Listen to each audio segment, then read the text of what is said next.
నమస్తే, నేను బిందు. మగువ కార్యక్రమానికి స్వాగతం. స్త్రీలు యువతుల్లో మనం అరుదైన ఒక సమస్య చూస్తూ ఉంటాం. అదేంటంటే అంగవైకల్యంతో కూడిన సమస్య, ఎంఆర్కేహెచ్. ఈ సమస్య అసలు ఎందుకు వస్తోంది? ఆర్టిఫిషియల్ వెజైనాని పెట్టడం అసలు సాధ్యమేనా? అసలు ఎందుకు ఆర్టిఫిషియల్ వెజైనాని పెట్టాల్సి వస్తుంది? ఎంఆర్కేహెచ్ అంటే ఏంటి? ఇవన్నీ కూడా డాక్టర్ పద్మావతి గారు నాతో పాటు ఉన్నారు. పద్మావతి గారిని అడిగి ఎన్నో విషయాలను తెలుసుకుందాం. నమస్తే పద్మావతి గారు. నమస్తే అండి. పద్మావతి గారు, ఈ ఎంఆర్కేహెచ్ అంటే ఏంటి? అండ్ అలాగే మీరు మీ టీం ఆర్టిఫిషియల్ వెజైనాని పెట్టి సక్సెస్ అయ్యారు. సో దానికి సంబంధించి ఏం చెప్తారు ప్రేక్షకులకు? ఎంఆర్కేహెచ్ సిండ్రోమ్, దాని పేరు యాక్చువల్లీ మేయర్ రొకిటాన్స్కీ కాస్టర్ హాసర్ సిండ్రోమ్. ఇది పుట్టుకతో వచ్చేది. మన స్త్రీ పునరుత్పత్తి అంటే రీప్రొడక్టివ్ సిస్టంలో ఒక ఎనామలీ, కంజెంటల్ ఎనామలీ. సో ఇది ఎక్కువగా గర్భసంచి ఇంకా యోని మీద ప్రభావితం చూపిస్తుంది. అంటే గర్భసంచి చిన్నగా ఉండటం, లేకపోవటం, లేదా యోని కుదించి ఉండటం, లేకపోతే యోని లేకపోవటం అనేది ఎంఆర్కేహెచ్ సిండ్రోము. దీంట్లో 2 రకాలు ఉంటాయి. ఎంఆర్కేహెచ్ 1 ఫస్ట్ టైప్లో ఉట్టి గర్భసంచి యోనికే ప్రాబ్లమ్స్ ఉంటాయి, అండాశయాలు మంచిగా ఉంటాయి. రెండో ప్రాబ్లం ఎంఆర్కేహెచ్ 2లో ఈ ప్రాబ్లంతో పాటు అంటే మన గర్భసంచి చిన్నగా ఉండటం, యోని కుదించి ఉండటం, దాంతోపాటు కిడ్నీలో ప్రాబ్లమ్స్, స్పైనల్ కార్డ్ అబ్నార్మాలిటీసు, కిడ్నీ వేరే ప్లేస్లో ఉండటము, ఇట్లాంటివి వేరే అబ్నార్మాలిటీస్ కూడా చూస్తూ ఉంటాము. అయితే ఈ ఎంఆర్కేహెచ్ సిండ్రోమ్ అనేది మనము దీనికి ఇప్పుడు అడిగినట్టు మేము దీనికి ఏం చేశాము, ఎట్లా దీన్ని మనం ట్రీట్మెంట్ ఇవ్వాలి అనే సమస్య మీద. అసలు ఎంఆర్కేహెచ్ సిండ్రోమ్ 1 in 4,500 దాని ఇన్సిడెన్స్. అయితే ఇది చాలామందిలో ఉన్నా చాలామంది బయటికి రారు. ఎందుకంటే ఇది ఒక సోషల్ ప్రాబ్లము. వాళ్ళ అమ్మాయి వాళ్ళకి ఋతుస్రావం అవ్వట్లేదు, బహిష్ట అవ్వలేదంటే చాలామంది పేరెంట్స్ ఇంట్లో ఉండి దాని గురించి బాధపడతారు, కానీ వచ్చి ఒక స్త్రీని కలవరు. అయితే ఎప్పుడైతే వాళ్ళు మా దగ్గరికి వచ్చి ఇట్లా మా అమ్మాయికి ఇంకా అవ్వలేదు, 16 ఏళ్ళు అయింది, ఇంకా ఋతుస్రావం అవ్వట్లేదు అప్పుడు మేము కొన్ని టెస్టులు వాళ్ళ మీద చేస్తాము. ఎలా అయితే అల్ట్రాసౌండ్, ఒక క్రోమోజోమల్ అనాలిసిస్, క్యారియోటైపింగ్, తర్వాత ఎంఆర్ఐ చేసి మాకు నిర్ధారణ ఏమవుతుందంటే వాళ్ళ గర్భసంచి చిన్నగా ఉండటం లేకపోవటము, అండాశయాలు మంచిగా ఉండటము, రెండోది వాళ్ళ క్యారియోటైపింగ్ సేమ్ మన స్త్రీకి ఎలా ఉండాలి 46XX ఉండటము, నాలుగోది వాళ్ళ వెజైనా చిన్నగా ఉండటం, అంటే యోని చిన్నగా ఉండటము, లేకపోతే అసలు ఉండకపోవటం జరుగుతుంది. సో ఇలాంటి వాళ్ళకి మనము ఒక జీవితం ఇవ్వాలి. వాళ్ళ ఇంట్లో డిప్రెషన్లో ఉండి మాకు ఒక జీవితం లేదు, మేము పెళ్లి చేసుకోవటానికి అవకాశం లేదు అన్న ఇదిలో ఈ శస్త్రచికిత్స వచ్చింది. దీన్ని వెజైనోప్లాస్టీ అంటాం అన్నమాట. ఓకే, ఈ సమస్యను గుర్తించడం అనేది ఇంతకుముందు మీరు చెప్పారు ఋతుస్రవణం అని చెప్పేసి. సో ఒకవేళ ఋతుస్రవణం అయిన వాళ్ళకు కూడా ఇలాంటి సమస్య వచ్చే అవకాశాలు ఏమైనా ఉంటాయంటారా? అంటే ఇలాంటి వాళ్ళకి ఋతుస్రావం అయిన వాళ్ళకి ఆల్రెడీ గర్భసంచి ఉందన్నమాట, కానీ చిన్నగా ఉండిండొచ్చు. రెండోది వీళ్ళకి దాంతోపాటు యోని కూడా చిన్నగా ఉండిండొచ్చు, కొంచెం అవుతుండొచ్చు, కానీ వీళ్ళు నిజంగా వీళ్ళకి పుట్టే అవకాశం ఉండదు. రెండోది వీళ్ళు వైవాహిక జీవితాన్ని కూడా పనికిరారు.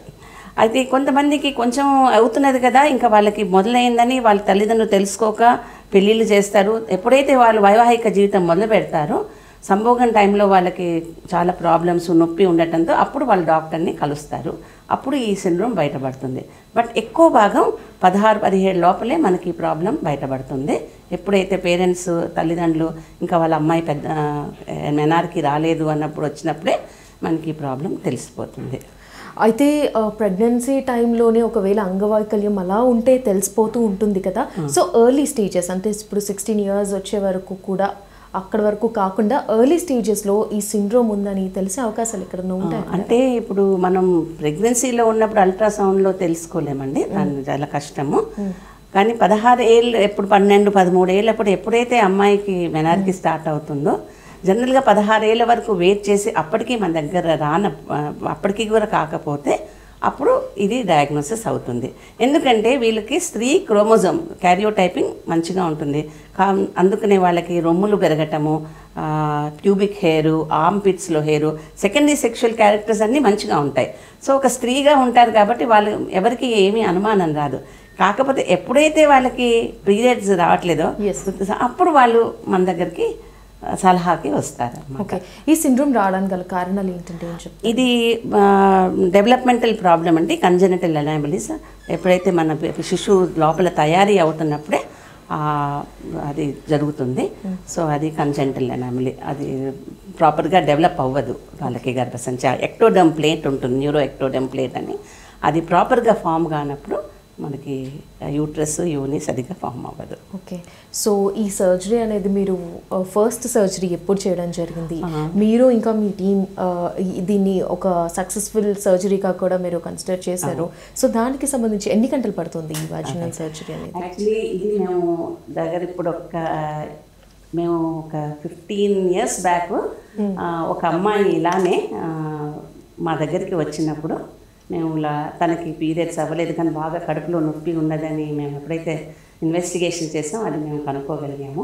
ఫర్దర్ ఇన్వెస్టిగేషన్స్ చేసి మేము ఇది ఫస్ట్ టైం మా హాస్పిటల్లో సుమారు ఒక 12 ఏళ్ల క్రితం చేశాము. దాని తర్వాత ఇది మన ఇండియాలో మన హైదరాబాదే హైయెస్ట్ సెంటర్. అబౌట్ 24 కేసెస్ నిన్న ఒకటి చేసాం, 25 కేసులు అయినాయి ఇప్పటికీ. దాంట్లో 8 కేసులు మా హాస్పిటల్ వసంత్ సహాని మల్టీ స్పెషాలిటీలో అయింది. ఇది ఏంటంటే దగ్గర సుమారు 6 నుంచి 7 గంటలు పడుతుంది ఈ ఆపరేషను. సో ఈ ఆపరేషన్లో ఒక టీం ఉంటుంది, లాప్రోస్కోపిక్ టీం. అంటే ఒక గ్యాస్ట్రోఎంట్రాలజిస్ట్ సర్జను పేగును తీసుకొని వెజైనాని క్రియేట్ చేస్తారు. రెండోది ఒక ప్లాస్టిక్ సర్జను ప్లస్ గైనకాలజిస్ట్. ఈ ముగ్గురు టీంతో చేసే ఆపరేషన్ ఇది.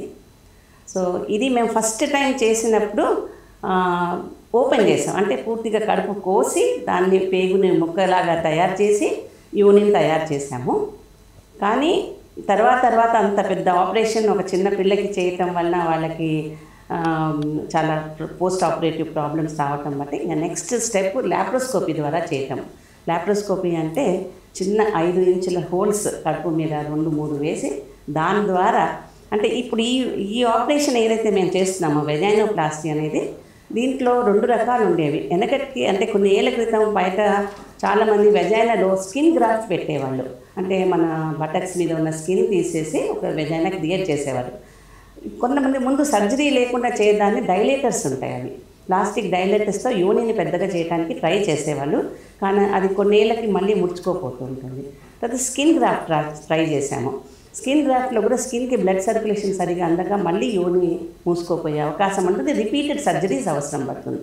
అప్పుడు ఈ సర్జరీ మేము పాపులరైజ్ చేసాం. అంటే ఏంటి, దీంట్లో లాప్రోస్కోపిక్ సర్జన్ అంటే గ్యాస్ట్రోఎంట్రాలజీ సర్జన్ వచ్చి ఒక సిగ్మాయిడ్ కోలన్, ఆ పేగులో ఒక భాగం అబౌట్ ఒక 1 మీటర్ వరకు తీసుకొని దాని రక్తస్రావం మెయింటైన్ చేస్తాం. ఎందుకంటే ఆ పేగుకి రక్త సర్క్యులేషన్ ఉండాలి, బ్లడ్ సర్క్యులేషన్ ఉంటేనే అది లైవ్గా ఉంటుంది.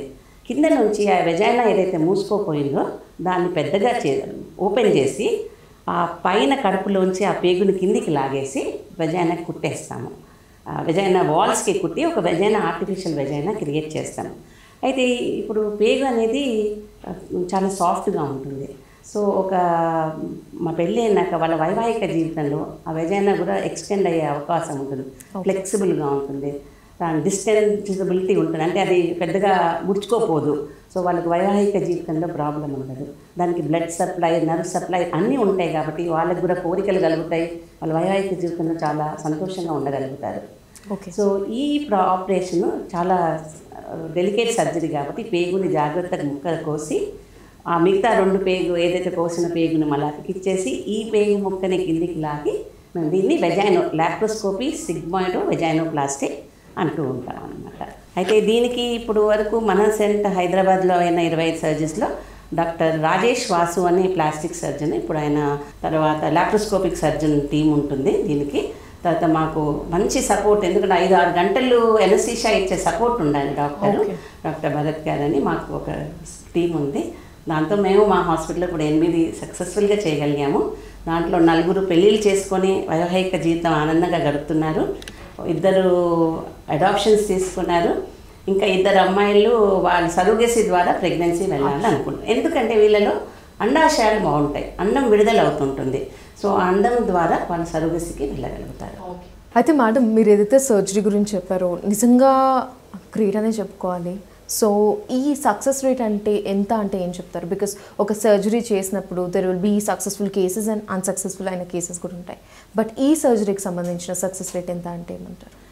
మేము ఇప్పుడు చేసిన 25 కేసులు ఏదైతే డాక్టర్ రాజేష్ వాసు గారు చేసింది మా హాస్పిటల్లో చేసిన కేసులలో దగ్గర మేము ఎవరి దగ్గర పోస్ట్ ఆపరేటివ్ కాంప్లికేషన్ ఎవరి దగ్గర చూడలేదండి. ఇప్పుడు వరకు ఈ లాప్రోస్కోపీ ద్వారా వచ్చే లాభం అదే. మినిమల్ ఇన్వేజివ్ సర్జరీస్ కాబట్టి కాంప్లికేషన్స్ తక్కువ ఉంటాయి. అండ్ ఇది న్యాచురల్ లూప్ ఆఫ్ ద ఇంటెస్టైన్ని పెట్టి మనము యోనిని క్రియేట్ చేస్తున్నాం కాబట్టి ఇది ముడుచుకోపోవటము అనేది ఉండదు. నేను అనుకోవటం మనం ఆల్మోస్ట్ 90 to 100% సక్సెస్ రేటే ఉందండి. అండ్ పోస్ట్ ఆపరేటివ్ కాంప్లికేషన్స్ ఎవరిలో చూడలేదు మేము.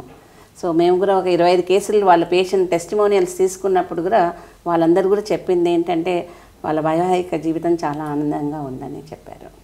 ఓకే, అయితే ఇప్పుడు నార్మల్గా పిల్లల్లో మీరు ఏమన్నారు 18 years వచ్చేసరికి మా దగ్గరకు వస్తున్నారని చెప్తున్నారు. సో అలాంటి ఏజ్లో ఒక సర్జరీ చేసినప్పుడు వాళ్ళకి ఆ తర్వాత ఏమైనా కాంప్లికేషన్స్ రావు అని చెప్తున్నారు. సో ఒకవేళ వచ్చే ఛాన్సెస్ ఏమైనా ఉన్నాయంటారా? ఒకవేళ మేజర్ సర్జరీ కాబట్టి 5 to 6 hours సర్జరీ ఉన్నది కానీ ఇప్పుడు ఇమీడియట్గా కాంప్లికేషన్స్లో వాళ్ళకి కొంచెం టెంపరేచర్ రావటము, ఎక్కువ పెయిన్ ఉండటము, లేకపోతే బబుల్ మూమెంట్స్ మోషన్ సరిగ్గా పాస్ చేయలేక, ఎందుకంటే పేగుని కట్ చేస్తున్నాం కాబట్టి అలాంటివి రావచ్చు. అది మనం దీనికి విధంగా ట్రీట్మెంట్ ఇవ్వచ్చు. కొన్ని సంవత్సరాల తర్వాత, కొన్ని రోజుల తర్వాత, మేబీ 6 months కొంతమందికి పేగులు అతుక్కోపోవటం అనేది జరుగుతుంది. అప్పుడు కొంచెం మైల్డ్గా వాళ్ళకి సివియర్ స్టమక్ పెయిన్ అట్లా వస్తాయి. దాన్ని కూడా మనము చిన్న ఆపరేషన్ లేదా మెడిసిన్స్తో ట్రీట్మెంట్ ఇవ్వచ్చు. అయితే మేడం, ఇప్పుడు సర్జరీకి రావాలనుకునే వాళ్ళ మైండ్ సెట్ ఎలా ఉంటుందంటారు? వాళ్ళు ఏ విధంగా ప్రిపేర్ అయ్యి రావాల్సి ఉంటుందంటారు? అండ్ అలాగే ఎన్ని అవర్స్ ఈ సర్జరీ పడుతుంది? మీ టీం ఎంతమంది సర్జరీ చేస్తారు? ఈ సర్జరీ ఒక మేజర్ సర్జరీ కాబట్టి మనం పేషెంట్ కౌన్సిలింగ్ చాలా ఇంపార్టెంట్. పేషెంట్ అంటే ఆ అమ్మాయి, ఎందుకంటే 18 ఏళ్ళు దాటింది కాబట్టి అమ్మాయికి పూర్తిగా ఎలా చేస్తాం ఈ సర్జరీని వివరంగా చెప్పాలి. రెండోది తల్లిదండ్రులకి ఒకటి సర్జరీ పద్ధతి, దాని తర్వాత దానికి అయ్యే ఫైనాన్షియల్ కాస్ట్, తర్వాత వాళ్ళకి వచ్చే ఏమైనా రేర్గా వచ్చే కాంప్లికేషన్స్ కూడా మీరు చెప్తాము. సో వాళ్ళు మెంటలీగా ప్రిపేర్ అవ్వాల్సింది ఏంటంటే 99% ఇప్పటి వరకు అయితే ఫెయిలియర్ రేట్స్ లేదు కాబట్టి సక్సెస్ఫుల్ అవుతుందని వాళ్ళకి మేము హోప్ ఇచ్చి స్టార్ట్ చేస్తామండి. అండ్ ఇది జనరల్గా 5 నుంచి 6 గంటల ఆపరేషన్ ఉంటుంది. దీనికి 4 టీంలో ఉండాల్సి వస్తుంది. ఒకటి గ్యాస్ట్రోఎంట్రాలజిస్ట్ సర్జన్, వాళ్ళైతే పేగుని కట్ చేసిస్తారు. గైనకాలజిస్ట్ మేము వెజైనా క్రియేట్ చేస్తాము. అంటే ఒక ప్రొసీజర్ ఒక ఏదైతే చేస్తామనంటే వెజైనా ఒక డింపుల్ లాగా ఉంటుంది, కనిపించదు, ఓపెన్ ఉండదు. దాన్ని మేము కొంచెం కట్ చేసేసి ఇస్తే ఆ ప్లాస్టిక్ సర్జను ఆ పేగుని తీసుకొని వచ్చి ఈ వెజైనాలోకి తీసుకొచ్చి చుట్టూ కుడతారనమాట. అండ్ దీనికి ఇవన్నీ ప్రాసెస్ మంచిగా జరగడానికి ఒక నైపుణ్యం గల అనస్థీషియా డాక్టర్ కూడా వస్తాం. సో సుమారు 4 టీంతో ఈ ఆపరేషన్ జరుగుతుంది. ఓకే, సర్జరీ చేయడం ఒక ఎత్తు అయితే ఈ సర్జరీ తర్వాత ఎటువంటి జాగ్రత్తలు తీసుకోవాలంటారు? ఫస్ట్ వీళ్ళకి సర్జరీ అయినాక ఫస్ట్ 1 week కొంచెం క్లిష్టమైన పరిస్థితి అండి. వాళ్ళకి వాటర్ తాగటానికి బౌల్ మూమెంట్స్ వచ్చే వరకు వాటర్ కూడా వద్దు అంటాము. ఆహారం కూడా ఒక 4-5 రోజుల తర్వాతనే ఆహారం మొదలవుతుంది. తర్వాత కొంచెం జాగ్రత్తగా హాస్పిటలైజేషన్ కూడా ఒక 8 to 9 days ఉంటుంది. దానికి వాళ్ళు రెడీ అవ్వాల్సి వస్తుంది. ఇవన్నీ వాళ్ళకి ముందు మేము చెప్పి ఆపరేషన్కి తీసుకుంటాం. ఓకే, ఎన్ని డేస్ హాస్పిటల్లో ఉండాల్సి వస్తుంది? అండ్ అలాగే నార్మల్ సర్జరీస్ చూసుకుంటే కనుక బీపీ లెవెల్స్ చెక్ చేయడం జరుగుతుంది, షుగర్ లెవెల్స్, ఒకవేళ డయాబెటీస్ ఉంటే. సో దీనికి ఏమైనా దీనికి ఏంటంటే సుమారు 7 నుంచి 8 రోజులు ఉండాల్సి వస్తుంది. బవల్ మూమెంట్స్ వచ్చే వరకు వాళ్ళకి ఏమి బై మౌత్ ఏమి ఇవ్వము. వన్స్ వాళ్ళ బవల్ మూమెంట్స్ స్టార్ట్ అయినాక మేము ఇచ్చేది కొంచెం లిక్విడ్స్, దాని solids, semi solid diet, solid diet మొదలు పెడతాము. దీనికి వీళ్ళకి ఎక్కువ మానిటరింగ్ చేయాల్సింది. దీంట్లో బ్లడ్ లాస్ ఎక్కువ ఉండదు, ఎందుకంటే లాప్రోస్కోపీ ద్వారా చేస్తున్నాం కాబట్టి బ్లడ్ లాస్ ఉండదు. సో కానీ ఈ ఎలక్ట్రోలైట్స్ చేంజెస్ వస్తుంటాయి. సో దానికి తగ్గట్టు ఎలక్ట్రోలైట్స్ టెస్టింగ్, మిగతా పారామీటర్స్ టెస్ట్ చేస్తూ ఉంటాము. ఓకే, పిల్లల్లో చూసుకుంటే కనుక హెరిడిటరీ అట్లాంటివి వచ్చే సమస్యలు ఏమైనా ఉన్నాయంటే? జనరల్గా ఇవి హెరిడిటరీ అయితే ఒక జనరేషన్ అంటే ఒకే ఫ్యామిలీలో 4-5 ఉంటాం. ఇప్పటివరకు మేము చూడలేదండి, ఎందుకంటే ఎక్కువ కేసులు కూడా చేయలేదు. బట్ ఈ ఎనామిలీస్ అనేది కొన్ని డిఫరెంట్ టైప్స్ ఆఫ్ యూటర్ ఎనామిలీస్ చూస్తామండి. అంటే గర్భసంచి 2గా ఉండటం, లేకపోతే గర్భసంచిలో ఒక పార్టిషన్, ఒక సెప్టమ్ ఉన్న అంటే ఒక వాల్ ఉంటుంది, రెండుగా డివైడ్, పూర్తిగా వాల్ ఉంటుంది. లేకపోతే ఒక పార్ట్ ఆఫ్ ద యూట్రస్ సరిగ్గా ఫామ్ కాక చిన్న ఒక ఏమంటాం మేము ఒక స్టంప్ లాగా ఫామ్ అయితే ఒక సైడ్ యూట్రస్ అంతా ఒక పక్క తిరిగి ఉండటము. దానికి ఒకటే ట్యూబ్ ఒకే ఓవరీ ఉంటుంది. నార్మల్గా ఒక గర్భసంచికి 2 ట్యూబ్స్ 2 ఓవరీస్ ఉంటాయి, కానీ దానికి ఒక్క పార్ట్ ఆఫ్ ద యూట్రస్కి ఒక ట్యూబ్ ఓవరీ అటాచ్ అయి ఉంటుంది. ఇలాంటి వేరే వేరే యూట్రైన్ అనామలీస్ చూస్తూ ఉంటాము. వీళ్ళు కూడా ప్రెగ్నెన్సీ అయినాక మా దగ్గరకు వచ్చినప్పుడు మాకు వాళ్ళకి, ఎందుకంటే వాళ్ళకి మామూలుగా వైవాహిక జీవితం ఉంటుంది, వాళ్ళ పిల్లల్ని ప్రెగ్నెంట్ అవుతారు. సో ఆ టైంలో ఎప్పుడైతే వాళ్ళకి మిస్క్యారేజెస్ అవుతున్నాయి, ఎందుకు అవుతున్నాయి అని మనం ఇన్వెస్టిగేషన్స్ చేసినప్పుడు మనకి ఇవన్నీ బయటపడతాయి. సో అలా మిస్క్యారీ అయిన వాళ్ళకి ఇలాంటి సమస్యలు ఏమైనా వచ్చాయా? ఒకవేళ వస్తే కనుక వాళ్ళకి ఏమైనా సర్జరీ లాంటిది ఏమైనా చేశారా? ఇప్పుడు మా దగ్గర కూడా ఒకసారి ఒక అమ్మాయి 3 సార్లు ప్రెగ్నెన్సీ లాస్ అయినప్పుడు మా దగ్గరకు వచ్చినప్పుడు మేము స్కానింగ్ ఎంఆర్ఐ చేసినాం. మాకు తెలిసింది ఏంటంటే ఈ అమ్మాయికి 2 గర్భసంచులు ఉన్నాయి. సో దాన్ని మేము 2 గర్భసంచులను ఒకటిగా చేసి తర్వాత తను ప్రెగ్నెన్సీ వచ్చింది, తను బాగానే ఉంది. కొంతమందికి ఈ గర్భసంచి లోపల ఒక అడ్డు గోడ ఉంటుంది. సో ఒక పార్ట్ ఆఫ్ ద యూట్రస్లోనే ప్రెగ్నెన్సీ పెరగటం వల్ల స్పేస్ తక్కువ ఉండటం వల్ల అబార్షన్స్ అయ్యే ఛాన్సెస్ ఉంటుంది. అలాంటి వాళ్ళకి మేము కెమెరా ద్వారా హిస్ట్రోస్కోపీ అంటాము, దాని ద్వారా ఆ గోడని కట్ చేసేసి మళ్ళీ గర్భసంచిని నార్మల్గా చేస్తాము. సో ఇలాంటి ఆపరేషన్స్తో మనం వాళ్ళకి తగిన సహాయం చేయగలుగుతాం. అయితే డాక్టర్ గారు ఫైనల్గా ఒకటి చెప్పండి, ఇప్పుడు ఇలాంటి సర్జరీస్ చాలా అరుదుగా, అలాంటి వాళ్ళని చాలా అరుదుగా చూస్తాము, మీరు చేయడం చాలా రేర్గా చేస్తూ ఉంటారు. సో ఒక అవేర్నెస్ అనేది లేదు. సో అలాంటి అవేర్నెస్ని ఏమైనా క్రియేట్ చేసే ప్రయత్నం చేస్తున్నారా మీరు? సో యాక్చువల్లీ మేము కూడా కొన్ని నంబర్స్ అయినాక అసలు దీని గురించి బయటికి తీసుకొద్దామని మేము ఈ మధ్య ప్రెస్ మీట్ పెట్టాము. ఆ ప్రెస్ మీట్లో చాలామంది తర్వాత యాక్చువల్లీ నిన్న అయిన కేసు ఆ ప్రెస్ మీట్ తర్వాత వచ్చిన కేసే, దాని వాళ్ళు తెలుసుకొని వచ్చారు వాళ్ళు. సో ఇది వర్డ్ ఆఫ్ మౌత్ ప్లస్ కొంచెం ఈ మీడియాలో అవేర్నెస్ రావాలి. రెండోది మేము కూడా మా ఆబ్స్టెటిక్ గైనిక్ సొసైటీ ద్వారా మిగతా డాక్టర్స్ కూడా ఈ అవేర్నెస్, ఇలాంటి సర్జరీ అంటూ ఒకటి ఉంది, ఒక అమ్మాయి జీవితానికి మనము హెల్ప్ చేసినట్టు అవుతాం. ఎందుకంటే ఇలాంటి అమ్మాయికి వాళ్ళకి ఎస్టీమ్, చాలా లో ఎస్టీమ్లో ఉంటారు, వాళ్ళు చాలా సైకలాజికల్గా డిప్రెస్ ఉంటారు. వాళ్ళ ఇంట్లో వాళ్ళ సిస్టర్స్కి అందరికీ పెళ్ళిళ్ళు అవుతుంటే తనకి పెళ్ళి కాకపోవడంతో చాలా డిప్రెషన్లో ఉంటారు, పేరెంట్స్కి ఒక బర్డెన్ అనిపిస్తుంది.